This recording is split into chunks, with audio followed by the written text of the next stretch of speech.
آج سے قریب 34 سال پہلے سن 1986 میں انجمن ہادہ کا افتتاح بنام بزم شیراز ہند بدست اقدس ذو المجد والکرم شیخ الحدیث دارالعلوم دیوبند حضرت مولانا عبدالحق صاحب دامت برکاتہ العالیہ کے ہاتھوں ہوئی۔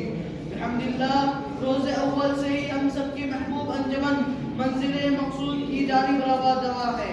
ہزاروں تشنگان علوم نبوت کو سیراب کرنے کے بعد بھی آج اسی قدر اس کا جوش و جذبہ ہے جتنا آج سے پہلے اور بہت پہلے تھا۔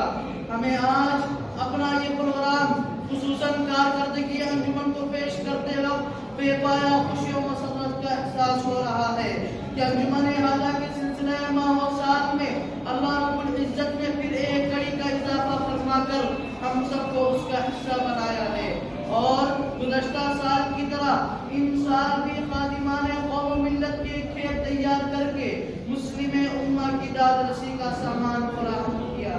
حاضرین گرامی قدر، آغاز سال میں انجمن نے اپنے ضلعوں میں 3 پروگرام کو لے کر چلنے کا فیصلہ کیا تھا۔ ہفتہ واری خطابت کا مشقی پروگرام، صحافت کے میدان میں شہسواران قلم کی نشو و نما کے فرائض انجام دینے کا ذمہ، اور تیسرا شعبہ شعبہ مطالعہ ہے۔ جہاں تک پہلے شعبے کا تعلق ہے تو اللہ کے فضل سے اس شعبے میں انجمن حد درجہ کامیابی کے ساتھ سفر گنا ہے۔ ہر ہفتہ باضابطہ اس کا پروگرام منعقد ہوتا رہا اور زبان و بیان کی دلدادہ حضرات خوش دلی و دل جمعی کے ساتھ اس میں شریک ہوتے رہے۔ گزشتہ سال کی طرح ان سال بھی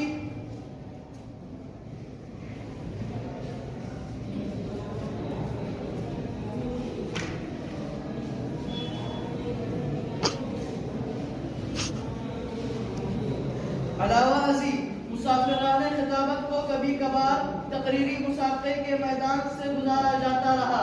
الگ الگ عناوین دے کر مختلف موضوعات کو ازبر کرانے کا کام بھی اسی انجمن سے ہوتا رہا تاکہ مسافران منزل خالی ہاتھ نہ لوٹ جائے۔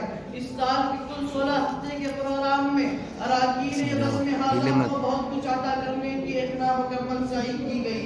بس بارگاہ ایزدی میں دعا کروں کہ اس کے تکمیل کے انتظام اپنی بارگاہ غیب سے فرمائے۔ رہی صحافت تو بفضل الہی وہ بھی آغاز سال سے اختتام سال تک بحسن خوبی انجام پاتی رہی۔ مختلف پرچوں کے ساتھ خصوصی ماہنامے بزم شیراز ہند و یادگار ہادی بنگال کی زینت بنتے رہے۔ دلچسپ بات یہ ہے کہ حالیہ کچھ سالوں سے اختیار کیے گئے ایک نئے طریقہ کار، یعنی پورے پرچے کو بقلم لکھنے کے عمل کے طور پر ان سال بھی بقلم لکھنے کا عمل جاری رکھا گیا۔ اس سے جہاں خوش نویسی کا فن حاصل ہوا، وہیں خودکار طریقے پر کسی کام کے کرنے کا تجربہ بھی۔ گزشتہ سال کی طرح ان سال بھی کچھ طلباء نے حاضر باشی کا ثبوت دیا اور ہر ماہ نکلنے والے پرچے میں مستقل اپنے مضامین شائع کراتے رہے۔ افراد کی کمی کے باوجود ایسے خوش نصیب طلباء کی تعداد 4 کو پہنچی ہے۔ اللہ تعالیٰ انہیں حوصلوں سے لیس فرما کر میدان خط و کتابت کا امام بنائے، آمین ثم آمین۔ تیسرا شعبہ مطالعہ ہے۔ اللہ کے فضل سے اس شعبے میں بھی ایک خاص تعداد پیش ہے جو شب و روز اپنی مسلسل تقاضوں سے اس میدان خصوصاً اپنی قلبی اور ذہنی صلاحیت کو مجلہ کر رہی ہے۔ اس کے لیے بزم کے پاس 7 الماریوں میں مختلف موضوعات پر مشتمل تقریباً ہزاروں کتابیں موجود ہیں جو علمی غذا فراہم کرنے کے کام آتی ہیں۔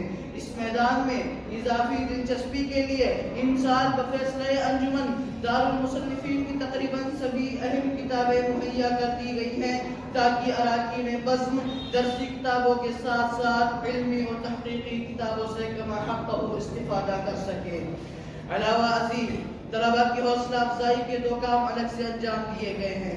پہلا یہ کہ جن طلباء نے ان سال مسلسل ہفتہ واری پروگرام میں حاضر ہوتے رہے اور ماہنامے میں مستقل اپنے مضامین شائع کراتے رہے، اور ان طلبا کو انعامات کا مستحق گردانا گیا، اور تاکہ ان کی حوصلہ افزائی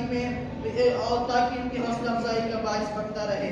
دوسرا یہ کہ جن طلبا نے اپنی محنت و محبت کا ثبوت دیا انہیں خصوصاً مسابقہ خطابت و صحافت سے ہم آہنگ کرایا گیا، تاکہ ان کے اور مزید پوزیشن حاصل کرنے والے طلبا کے ساتھ ساتھ دیگر مساہمین کو بھی انعامات سے سرفراز کیا گیا، تاکہ ان کی محنت میں مزید اضافے کا باعث ہو۔